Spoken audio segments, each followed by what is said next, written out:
Linda Bernard. It is a real pleasure to be back on the air with you. I've missed my audience tremendously, but there have been some. There was a relocation of the station and so forth, so there wasn't anything I could really do about it.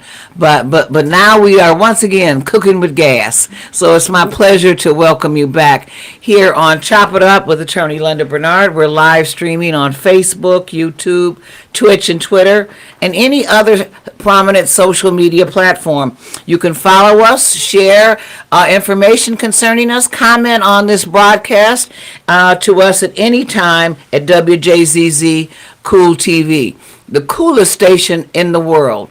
Welcome to my guest, Izebe, pardon me.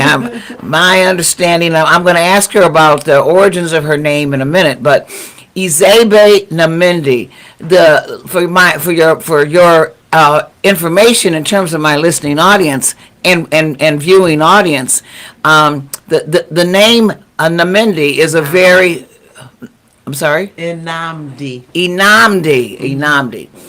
is a very famous name in Detroit and actually throughout art circles around the world. And I'll have my guests explain that to you in a minute. Izebe Inamdi. Okay, tell me what that name means, first of all. It means long-awaited child. Long-awaited child. My first name. And then my last name means father's name lives on. Okay. And his name, what was the origin of that name? Is that from the continent of Africa? It is. My name is Nigerian. Oh, Nigerian, from the country of Nigeria. Okay. So your father was... No. So name origin is more so my parents studying the lineage, etc. And so that's how we got to Anamdi, because my father was named after his father. Okay. And so he was saying there's no disrespect in this transition, if you will, of name. Father's name always lives on, right? And so that's how we got to the last name. First name is they will study us for a week before they named us, and then they'll provide us with the name that they felt best suited for. Is that a cultural thing where you wait for a week to name the baby? It's our culture in terms of my family. Oh, it's a Nigerian culture as well, or no? Just your culture in terms of your family? Yeah, it's like that's what we do. Okay. That's very different from most Americans, as you know. No, but I think more people because do it. you are an American citizen and your father is an American citizen and your mother is an American citizen. But I think citizen. more people do it, though, than we realize. I didn't realize that. Yeah. I always thought it was a problem when people come home and don't have a name for a baby. No, the Pilgrims do it too. So it's kind of like a naming ceremony, right? And so we grew up with people who also kind of shared that same type of space. So the studying is that. So it became a whole ceremonial practice. It wasn't just, have the name and then boom. So what is that, before we get into the essence of what we're going to be talking about today, which is art, ladies and gentlemen. Art. No, but what is the essence of this naming? You said there's a ceremony for naming. Yeah. Does that mean that you're out of the hospital? Your mom was out of the hospital? Mm-hmm. And so then what happens at this naming ceremony? I'm fascinated by this. I've never heard of this before. Oh, we have, so like I said, the week, so they study us for the week. Then as a baby, you're home. They're just and then they kind of like select the name that best suits you from their observation. And then so what happens is during the ceremony, it's about kind of having like the water, oil, and vinegar. So life is sweet, life is sour, life is smooth, right? And so it just allows you to be able to. It kind of like indoctrinates you into the different elements. Do your parents anoint you with oil or something during that process? That's a part of it, from the spoon. From the spoon, you have the oil, you have the vinegar. And the water. Mm-hmm. Okay. Is the child naked at this time, or is he like in swaddling? Swaddling. It's how you want to do it. But it's just about that part, the ceremonial part of the gesture of putting it onto the lips. So you taste the oil, right? You taste the sweet. Oh. You taste the sour, meaning this is, life. Right, I understand. It the makes life sense. cycle is going to give you all of those different flavors. So you have to be able to receive it. Okay, and then, of course the baby cries when I you mean, put the yeah, vinegar yeah, on yeah, him. I yeah, mean, yeah. the oil he might not care about, but the But yeah, but right. you never had that But it taste has before. all that. So it's all that Oh, piece in there. okay. Are your other relatives present when this happens? Yeah, there's people. Yeah, Oh, the there's family. yeah. I mean, in good well, yeah, family. It was a Oh beautiful, good wow. friend family. Yeah. Is there any incense burning or anything? Is there other No, no, ceremonial no. things It's just just naming a about baby? that. Yeah, it's Oh, about. Yeah. oh, that's one. And one other question. It's just fascinating to me because I've never heard of this before. Is this recorded or do you write No. it down? And what do? You contact the hospital back to tell them what the baby's name is? Yeah, I like to put the birth certificate situation, but Yeah, yeah. for the birth certificate. But Okay. it's just our thing. It's nothing like and I mean when you look at it historically and when you look at it from a cultural lens, you'll see there's various cultures that kind of have that Naming kinda, ceremonies. yeah, they kind of do Well, you that. know, in the United States now, the gender reveal thing has gotten to be a big thing. Is another Yeah, way it's, that either the cake is pink or blue, and that tells you what the baby is, and everybody celebrates. but this is not from a commodity standpoint. So this is not from a Hallmark, right? Okay, This is just from spirit. okay, from the spirit. Well, it's very nice meeting you, Ms. Izebe, right? And Inamandi. and Namdi. Inambi, right? B. Who was gifted this name through a ceremony, which is just wonderful. Okay. You're a fascinating young woman and a real leader here in the city of Detroit and really throughout the country and the world. You have a global perspective on art and things. But before we get into into the And Namdi. Inamdi Gallery, let's talk a little bit about you. You were born in Detroit, or where are you from? Absolutely. Detroit. Okay, Hustle and you were Hospital, educated. I'm sorry. Hustle Hospital. That's the women's old women's That's right, hospital in that's Detroit. right, that's right. That's a good I'm thing. Hustle. That Dr. meant Jonas. that My doctor. right. That meant that you were healthy in all respects, and you were certified before you left the hospital as being healthy. That's right. So, where'd you go to school? High school here. I went to Detroit Northern. Then I graduated from Belleville High. I'm the Okay. youngest, so you have to transfer there. Oh, you're the youngest of three children, as I Or understand. four, but my second oldest was passed at that time. Okay. So that was Nataki. So then that's where my family, my parents started Nataki Taliba Schoolhouse of Detroit to keep her here physically. And Yeah. so that's where the educational arm kind of allowed itself to manifest. if you Okay. will. And then you went to a very sort of famous university. You want to tell us what that is? I went to the Mecca, Howard University. Oh, the Mecca. Oh, wow. Wow, wow, wow. It is. I don't make it up. It's Howard University. Why is it the Mecca? Because it is the catalyst. It is the space where, when you look at a lot of the HBCUs, I love all HBCUs. Don't get me wrong. Okay, I don't want to sound as if, but the thing is that when we look at educationally, right, you can go there from an undergraduate to a doctoral. Correct. You can do that at most universities. No, but not most. HBCUs, historically black colleges and universities. Exactly. So there's a space, and so that's one of the things I recall when I it was freshman year actually, and I remember one of my professors, and he said, you got to go to graduation. I was like, I don't feel like going to graduation, Your parents wanted to come to graduation. No. I'm a freshman at the university. Oh, okay, at this time. okay. And so I'm like, do I have to go to graduation? You know what I mean? Right. And so he said, no. He said, you do. And I was like, why do I have to do this? And he was like, because what you don't realize is on that yard, on that day, you have the highest concentration of African American doctors at one time. You understand what I'm saying? In the U.S. and by far. And by so far. Howard just provides you with a certain thing, right? And that certain thing is something I do believe HBCUs in general will give it to you, but again, we're just the Mecca, right? I mean, I also went to Grambling. I also went to Grambling State University. I got my sports administration master's. from there. So Okay. I So you mean, got your bachelor's from Howard and your master's from Grambling. How'd you like being down there with the big it was fellas? always kind The of felt football team. well, Coach Eddie Robb just Yep, left at yep. that point. He just left, so Doug Williams took over, Mm. and so at that time, Doug, but let me put this in context, ladies and gentlemen. Doug Williams is the first African American to win a Super Bowl. He was quarterback for the Washington Redskins, and he's a bad mama jamma. all right, Okay, go ahead. Now, football, I know. right. Hey, Okay. all right, and so he took over Coach Eddie Robb, and Who so put more people in the league, more black people in the league while he was And- coach than anyone in history. Look, now we off down yonder. But truth be told, Paterno, I think they just let him beat Coach Eddie Robb on them numbers. Why? What you mean, why? Why they let him be the coach? No, beat Oh, Joe Paterno. Remember all that? Oh, yeah, that oh, pen? yeah, Okay. oh, yeah. So Coach Eddie Robb, most winningest coach. right. So then let him hit that number right past him, and then boom, That's a fact. that part. Mm-hmm. So I know the unspoken.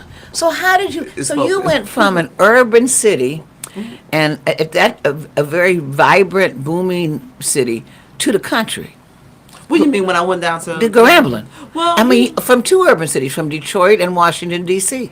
Well, but you got to understand too. When you really, when retrospect now, when you think about it, it's kind of like I did the same thing at Detroit North, and then I go to Belleville. Correct. So it's kind of like that. Yeah. That To the duality. country. You go to the country. Yeah. So that duality. So was you kinda already- escape the urban duality America was baked. Well, no, I just think I don't know. I don't know why it happened. I just and I become a just followed Southern my life. belle. I just had. Well, I'm always the belle, but. Darling, Southern belle, genteel. I don't, yeah, but no, I mean, it's just, I like when I do things and the way I feel about sports. I'm very passionate about sports, right? So sports is my own little safe space in my heart. Like it's my. Did thing. you play any sports? Well, I was a swimmer in Northern, and then at Belleville, I ran track, and then I started managing the basketball team. Okay. So I managed the men's basketball team. So Coach Garland, who's assistant coach for Michigan State, so actually, he went to state when I was graduating. That's when he went to state. I remember when he was going to state, and so we kind of both left at the same Okay. time, right? And so that was the thing. But that's when I started understanding the business of sport. So so this is when we look at career paths, right? So Yes. is when you start seeing the depth, like you see the layers that's Right. embedded within things. Right. Right. So that's when I started doing the management. I always continue with the management. So at Howard, on the wrestling team, manager there, swim team, actually just got inducted. They had women's wrestling? Yes, we were co-ed. Just got inducted into the Hall of Fame, Oh, in which Hall of Fame? Howard's? Howard University. Congratulations. As a wrestler or as a swimmer? Wrestler. Yep. Girl, you strong. Don't mess with Izebe. I'm telling you right now. You'll be taken to the mat before you know it. Boom. Boom. Ladies and gentlemen, you're watching WJZZ Cool TV, the coolest station in the nation. I'm attorney Linda Bernard, and this is Chop It Up with attorney Linda Bernard. My guest is Izebe Inamdi.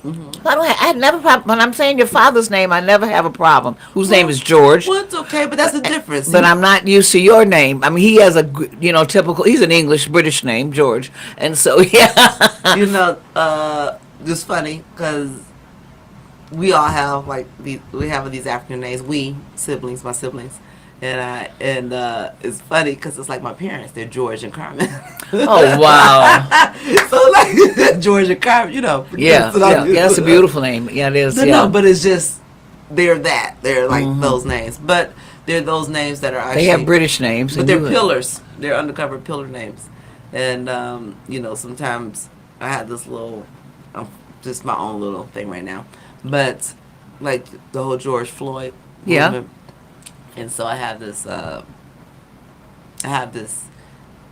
like a spiritual thing I got behind that, and the thing behind it is is that I really truly believe that people looked at that in the way they did from a universal heartache. Because his name was George. Absolutely. Oh, yes, the name of kings, and has been for many, many But centuries. not just that, though. When you think about what it means to African Americans, right? And so when we get into the Pullman porters, Okay, right? George, right? That's right. So your name may have been Jamal, Right. but No, they gonna no, call no, you, no, but they're gonna call you George. Oh, yeah, that's correct. So this is what I'm saying. That's when the Van Peebles, their movie was it 1001 Black Men or 10,001 Black Men named George, because it was just always Okay. they're just calling We you were George. just a It's just a George. And so what happens is It's a generic name for African American men. That's what you're saying. yes, Okay. and then but what happens is though too is that it becomes the connector to the European. Culture. Exactly. Correct. And so when And it is throughout and so- Africa. There are a lot of no, no. Georges in Africa. No, but so when they see In this Nigeria happen- in particular, so when they British see this colony. happening to George, everybody understands. It's like, why you doing this to George? Oh, Lord. Girl, you're something else. What? Back to Grambling. But you feel me? So you are in the Hall of Fame for, That's at for, Howard for University. Howard University. And then you go down to Grambling. Yeah.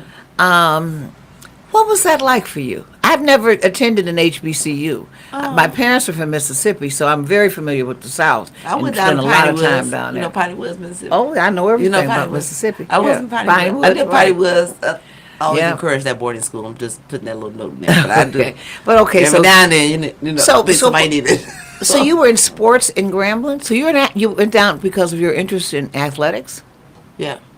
And so and you got your master's in what? sports. Well, I got a few masters, but that was the one I got in sports administration, right? And so when I was doing my thesis, I did my thesis on the NCAA and the AIAW in terms of which particular collegiate athletic strand was actually in alignment with the academic component or mission of university. or And which one college. did you decide was? AIA? And- NCAA is crap. well, they're business. And so I'm about to show you how it's going to come back to this art real quick. And so what happens is, so when you look at it, so NCAA, AA, you got the AIAW. And so what happens is they were more, that's, you're dealing with two different things. Why don't you explain what those two acronyms stand for? Well, one is Stands for the National Collegiate Athletic Association. That's the Right. NCAA. And then the other one is the Athletic Association for Women, basically, okay? So at that point, women weren't a part of the NCAA. No, they AA, weren't. No. Right? And so it was probably, what was this? Let's say 80s, early 80s. Mm-hmm. And it was like maybe a couple $1 million deal the NCAA got, or the AIW got.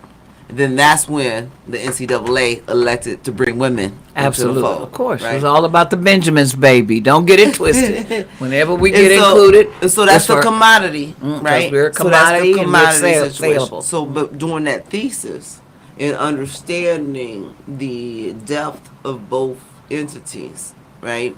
And really, yes, I want sports to be a part of it. I think it's beautiful, regardless, right? But at the same time, I also think education is beautiful, right? I And love education. And so I also think that when we do things that complement or that are a part of or supplement to that particular entity, then let's make sure it's enhancing it and not dismantling it in that sense, right? Absolutely. And so there's a dismantle. So there's a dismantle that takes place with the NCAA, and that's why you're seeing now, like, should we be paying? Paying. these Finally. companies? Well, but finally is like, it's kind of like, how do we even get here? We got here because we diluted the platform upon which they're participating. The Right. platform is education. The Yeah. platform is being at this university, at this college, and doing what you need to do in that particular Correct. space. That's what you're supposed to be doing, right? But it's really interesting that the NCAA only governs sports. Jesse Jackson says it best, where they're brown balls, basketball, footballs, things like that. They don't regulate tennis. You can be 15, 14, 13, like Steffi Graf, and be a world class tennis player. You can make millions based on yourself and your name as actually a child, a 15-year-old. But when it comes to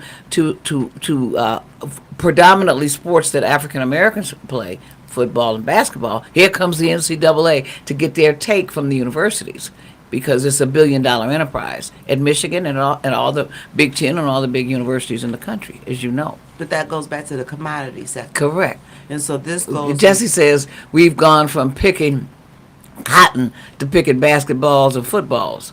Well, I mean, it's still a plantation system within the NCAA. But society is, right? And so society has that. So no, because so now when we look at art, right? Okay. And so my brother and I, we were just discussing this yesterday actually, and Let me explain to our audience who your brother is and what it is you do in terms of art and gallery. so we're art family, and he has his gallery in Miami. It's the Namdi Contemporary, and then I have the gallery here. It's GR Namdi Gallery / the Namdi Center for Contemporary Art. So there's two entities that we're operating in here. Detroit has always been the hub. We just naturally get it. It's not a thing of, when did you first realize? We were just born into it, so we just get it naturally, and we just do it naturally. And so what I'm saying from that commodity. Why don't you tell your audience where you're located before you tell me about the commodity, if you don't mind, so everyone will know. So we're located at 52 East Forest Avenue, Detroit, Michigan 48201. And where is that? That is actually in the historical Sugar Hill Arts District, which is located in Midtown Detroit, and that is right off Woodward. So we're looking at Woodward and John R. And so we have a full campus. So you may be familiar with the Detroit Artist Market. You may be familiar with the Namdi Gallery and Namdi Center. You may be familiar with the Griot Music Lounge, which is a vinyl music lounge. You may be familiar with Savai Detroit, which is the vegetarian restaurant. You also may be familiar with the Museum of Contemporary Art, Detroit, MoCAD. And so all of these things are located within the historical Sugar Hill Arts District. And the first four are all part of Inambi. I mean, they're all yeah, absolutely. Yeah. Well, all of us are. They're all a part of it. We built that district, so that was our first entry, if you will, into development, the whole construction arena from that regard, and that stems from we've always elected to place the gallery in locations that will ignite community. So this was this was part of your political and socially economic consciousness. Absolutely. In terms of your dad. No, absolutely. So my father, Charles. George. Her father's name is George. Dr. George Namdi, yes. Yeah, and he's very famous for all of you around the world who may be watching us. George Namdi is a very famous man in this city. I've seen him probably most of my career. And he's sophisticated, and he's kind, and he's nice, and he's known for art. I mean, he wears his beret. No, it's the porcupine. Oh, okay, whatever. But what is a porcupine? It's the flat hat. It's like you'll see it in the Harlem Renaissance. When you see Harlem Renaissance photos, you'll see the gentleman, but it's a little different. He gets them custom, but it's a whole thing. Okay. I don't mean I know I went down yonder. No, but he's a wonderful man and a leader within this community throughout the city of Detroit, from the mayor and the governor, everybody. Everybody knows your dad, and everybody's familiar with your gallery. Yeah, but this is important because behind every man is a strong woman. Correct. And and so my mother, she's not to be slept on. I agree. No, I know. But I just like to. What's your you told me Carmen. Carmen. Yeah. Gotcha now. And so I put that there because she's educated a healthy percentage of the city of Detroit. Okay. And that becomes important because even within that education, she also educated my father, right? And so, Absolutely. and so Yeah. that's that's where I just have to put that in there a little bit. Now, before I ask you about the genres of art, ladies and gentlemen, again, you're watching Chop It Up with attorney Linda Bernard. My guest today is the very charming and athletic Uzebe Inamdi, who's in the Hall of Fame for sports at Howard University, but who's really known in this community for her art gallery. You can watch us, listen to us on Twitch, Twitter, Facebook, YouTube, etc., any and all social media platforms. And we are broadcasting live from WJZZ Cool TV, the coolest TV station in the nation and the world. We're global. So, okay, go ahead and tell me about your gallery. Well, we are so where did I leave off? So okay, so when we did the development piece, so what happens You is developed all these adjacent businesses and so forth. yeah, The whole so, district. You were a catalyst for the district. Yeah, we're the developers for the district. So we created that. So ourselves and then Zachary and Associates. So we did that in tandem with them, our Greek developer partners. And so and we just kind of shared a love of understanding of culture preservation. And so sometimes what happens is we gotta you got when you're when you are here to preserve, you gotta make sure you interface and connect with those individuals who understand that as well. Okay. So if people come to your gallery at 52 East Forest Avenue, what kind of art will they see? I mean, you have separate. I mean, I've been there, and there are separate rooms that have Yeah, so separate we got three galleries, so to different galleries. speak. Yeah, we do. We do have three Tell us different about galleries. that. And so what happens is our mastery, fine art, of course, but our thing is abstract, right? So What is the difference between fine art and abstract? I know what abstract is, but I don't know what fine art is. It's one and the same. It's just a particular category, like one of our slogans is we're home of the abstract masters, Okay. I know I'm a little cautious now when we say masters because that's kind of taking on a name, The male connotation. yeah. I So- like it. Like Well, the master well- bedroom. I don't know why we got to change everything now to the primary bedroom. Well, Give me a I break. know, I like it too. And so we still stay with The masters. I mean, because it is that, right? And so sometimes what happens is it's also, I believe, our space to be able to help us see ourselves, right? And so one of the things with art, because with art and what we sing now culturally in terms of how African American artists or black art, like what is black art, right? And so isn't it just art?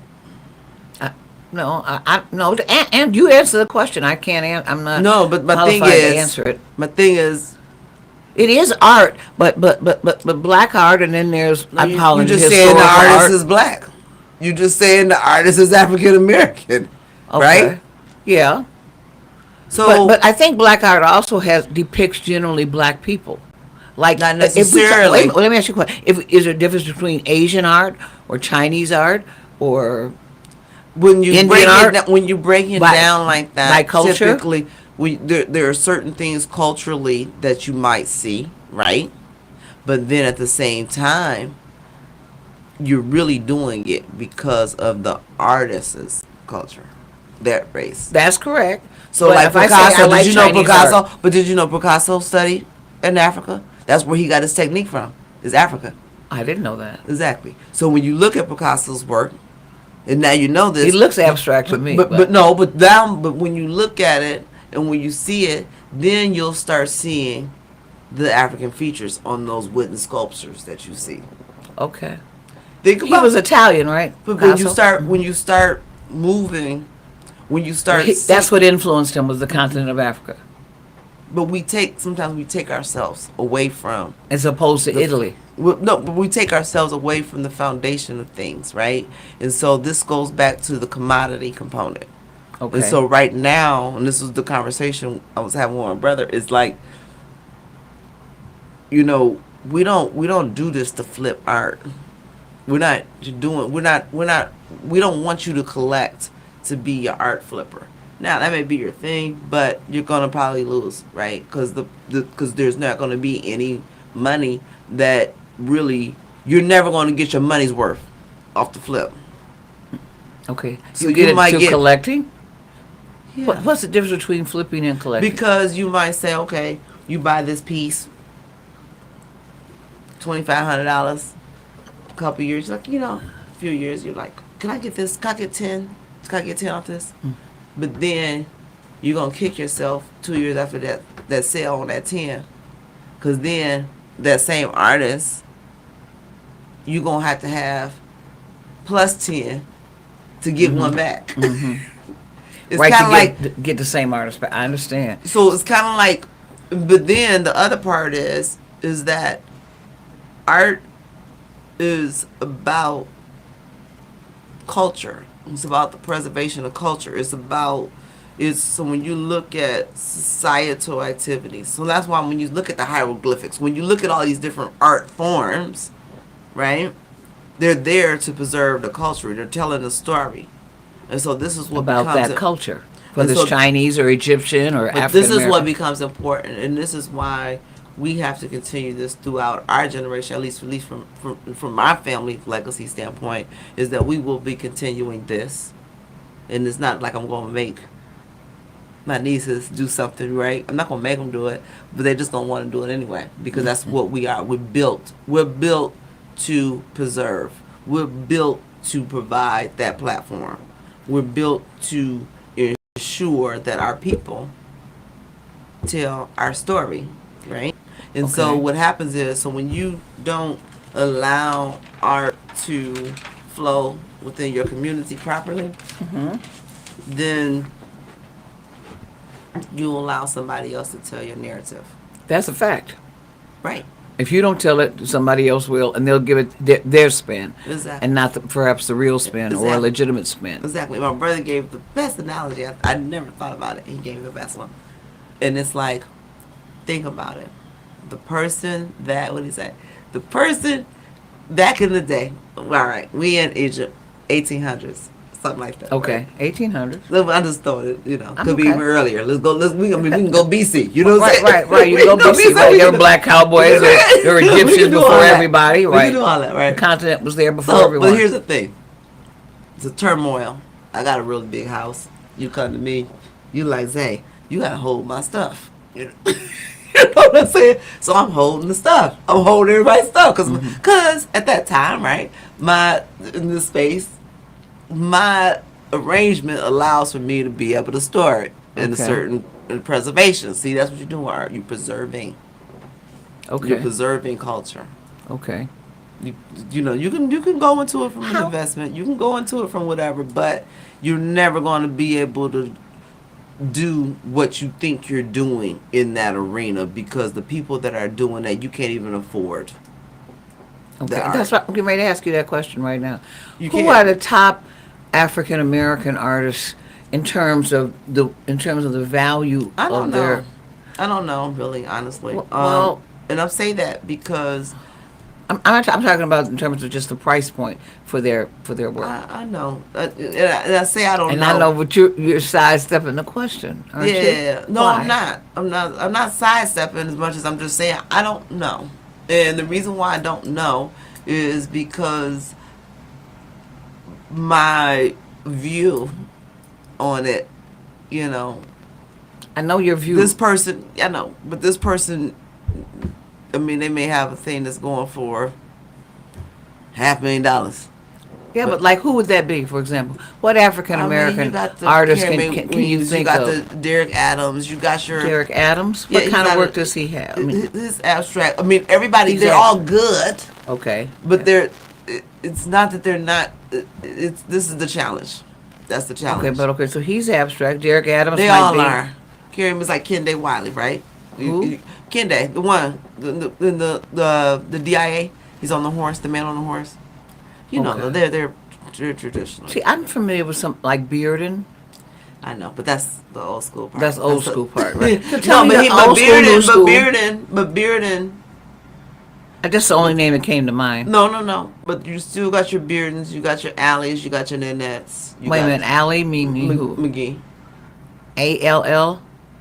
Allie? That's a lady? He's Detroit. No, he's Detroit. Oh, he's a man. Oh, yeah, I think I've read You know about Allie. him. You know Allie. But the Okay, thing and- is that that group of artists, see, those are the ones who do art from a they're a cult, they're recorders of culture. That's true. Because I remember the Bearden with the little girls But going to but school but if with you their look at moms. now, they are recorders of culture, but they're more so doing it from a standpoint of it's the commodity lens. When you say commodity, Because you mean artists are again, even becoming artists because they feel like they can just get money. Yeah, I like bibs, for example. Okay. Other people don't. I understand. No, that, Bibbs but, is cool. Bibbs Yeah. is fine. I mean, he's one of the few people I ever paid more than $1,000 for a picture. But Bibbs for. is fine. He's dead now, isn't he? I want to say so. Yeah, I want to say like maybe a couple years, like Yeah. pre-COVID. But Yeah. I can't. Don't get me. I can't tell. I can't tell you the exact. He was well accepted by the No. African American Yes, community, and they bought his absolutely. stuff and all his lithographs and prints and all that No, stuff. absolutely. But we just have to be careful right now. We, as a collector and as an artist, Okay. just the industry overall, because we shape culture, and we don't realize the depth on how we shape it, and that's a part of why we continue to maintain ourselves as being that platform to be able to help or being able to ensure that artists of color, particularly the African diaspora groups, are able to have a fine arts platform. Closer to the mic. Are able to have a fine arts platform. And the reason why I say that is because right now we're in style. Okay, Correct. this is the ebb and flow. Yes, it is. Like with everything. So when you talk about the Beardens, there's a time galleries weren't really picking up Bearden. They weren't filling Bearden. You see what I'm saying? So we make sure that Bearden has that space, has that arena. Okay. So we make sure that these artists, there's a lot of artists that we dealt with, some of the abstract masters, the older ones, if you will, right? No, but there are a lot of them that we provided that space, right? And so even now, they may be with this gallery or that gallery, but what becomes challenging, this is where politics comes into it, because what becomes challenging is nobody has our archival information. Okay, yeah, for African American people, but there's certain African Americans that have large. I'm not calling them gallery collections. Yeah, absolutely. I think Bill Cosby is one, as I understand it. Well, yeah, but there's more than him. I he mean, has it's like a few. A person that I know pretty well actually taught me in law school. Ed Littlejohn has like 3,000, as I understand it, pictures. I wish he'd come and do something at the gallery. I'd love to see his collect. He's been collecting for like 50 years. So well, some collectors want to show their collection, and some don't. okay, but let's talk about that for a minute. If Ed or even hey, and Fat Albert now is a cultural figure in terms of art. If they wanted to do something at your gallery or any artist, what security measures do you have to put in for art that is a traveling sort of gallery thing, particularly of that? Because everybody knows about Fat Albert. I'm just saying. No, yeah, but I don't go into too many details about that because of security. Okay, at but the I mean, same you time- do have okay. Absolutely, but at the same time, I also don't talk about that too much. But at the same time, yes, you put the measures in place. You have to. So you would have a protocol for famous art, so to speak, that's different from other No. art. No, our art is our art. I understand that. So part. the art that we show, it all gets.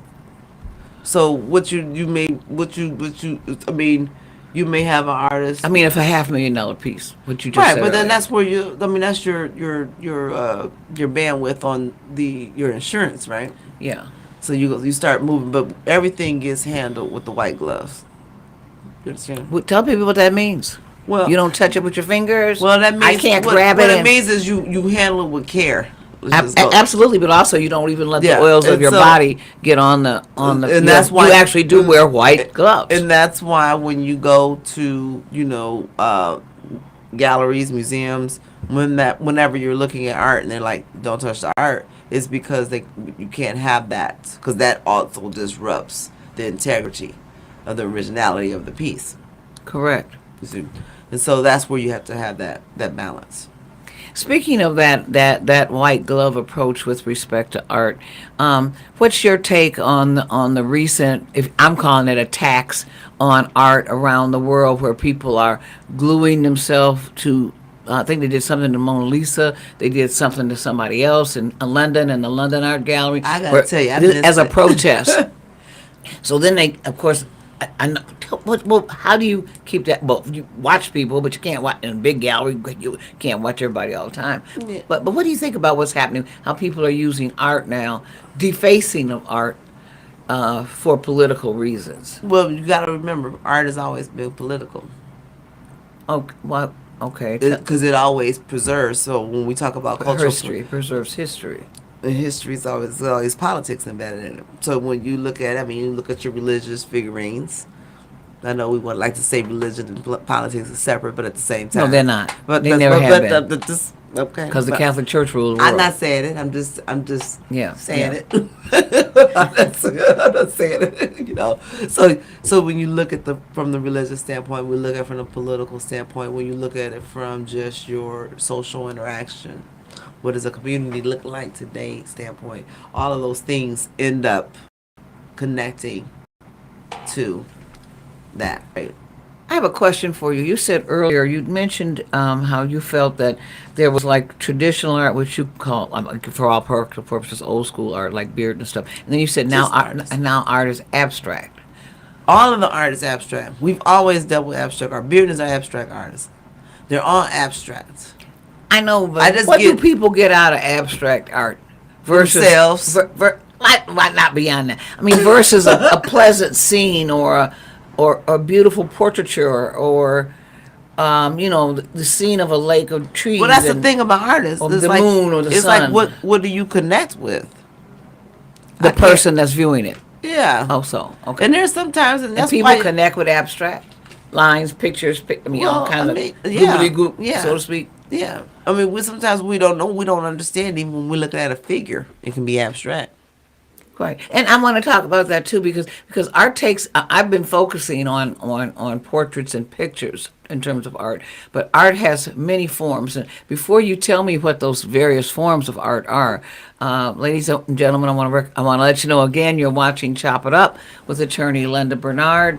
I'm chopping it up today with Miss. I can't ever say her. I just call her Bebe. Bebe. She told me to call her Bebe, but anyway, it's Izebe Inamdi. Okay, from the Anamdi Art Gallery, located at 52 East Forest Avenue. She's an athlete and an artist, and obviously a collector, and a number of other things, sororities, all that kind of stuff. But the question I was asking you, and you're watching us on WJZZ Cool TV, the coolest station in the world and the nation. You can watch us on Facebook, YouTube, Twitch, Twitter, all the social media platforms. Okay, Izebe. I'm going to get it eventually. I don't know. I have a brain freeze on it for some strange reason. Okay. But in any event, what are the other art forms? Art is a lot of forms, actually. And so when you look at it, so you got your applied art. Who? Applied art. What's applied art? That's your interior designer. That's your, architect. That's when it's an applied. I mean, that's displayed for the public. I mean, is it glass? Is it steel? What tell me? What form can? No. Hold on. Two separate things. Okay, tell me what I'm Right. talking about. So one is when you say the art forms, we specialize in abstract art, right? So Which are paintings. What you're saying is there may be sculpture, it may not necessarily just be paintings. But my point is that you're gonna our category of what we do within art is under fine art, right? And so when you break down fine art, that's where you're going to get your, your art galleries. You're going to get that museum. You're going to get those things, right? But applied art is when, that's what I'm saying, you're getting your interior designer. You're getting your golf course designer. You're getting your naval designer. So there's art in a lot of various things. And so that's how we actually evolved to be able to expand our reach within the arts. So, yes. So you don't like have people who have glass or porcelain, or if that's art, I don't know if it is. It is. But that's the different areas. That's a within different fine. genre. No, but that's different within like fine art, right? So even like when you talk about photography Right. kind of can be in a fine art sector, but then it's also in a sector of just, not just like that, but like the thing of the ads, the newspaper ads, Yeah. the magazine ads. Yeah. You know what I mean? Like, so you need photographers for certain Yeah. things. So that's where it Right. kind of end up in applied to, because you're applying it. But so in terms of abstract art, that is paintings per se, It's and everything. It's everything. But the thing about abstract is that it it doesn't have a rhyme, reason. it goes to off me. the lines. There you go. That's a good way to say it. It goes off the line. So even if I'm thinking I'm looking at a face and it looks like the face, it still might not be the face, right? It still may be something within that face that creates the abstractness. You can have an eye down here, eye up there, But all and that they kind can of be stuff. even. I mean, you know what Yeah. I'm saying? But it's like it's still a thing.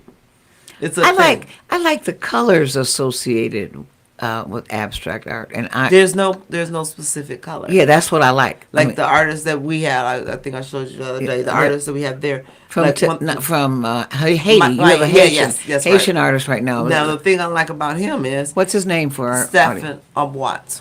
Okay, how do you spell it? Oh, Stefan. Stefford? Oh, Stefan. Yeah. Okay. I'm not a, spelling's it's- not my strong suit. Okay. So that's But what it's a that French is. name. Uh-huh. Ovard. Aboit. Aboit. Oh, so I that's got it. that That's part. it. With the Stefan Okay. part, I don't. Okay. See what I'm talking about? S-T-E-P-H-E-N. I got that part. But it's all right. I just got confidence. All right. The British names I know. I don't let the spelling situation. No, the British names I got. It was that last name that tied me up. It's you got the French. front, I got the back, right? You're right. Okay. I got the So front. You got the back. You got the French part. You got the French part, right? you know what I'm saying? So that's the way my brain works. But what? But I like him a lot. His work is good, But he does collage. So, but one of the things is he also utilizes coffee. coffee beans or coffee. Yeah. What kind of coffee? You talking Coffee, about like ground coffee? Yeah, he utilize that in his texture and his coloring of his pieces. So he has collages, mixed media, all that. But then there's that coffee element. So one of the So things. do his paintings smell like coffee? No. It's not that they smell like coffee. It's that he utilizes the coffee, but the coffee smell is not there in that space. But this is one of the things that, for us, as a family, part of what we do when we like to identify artists and look at artists, is kind of how you tell your story. How are you the original? How do you go about your technique, right? And so there's some people who, there's mimickers. Okay. And then there's The original, so to speak. Yeah.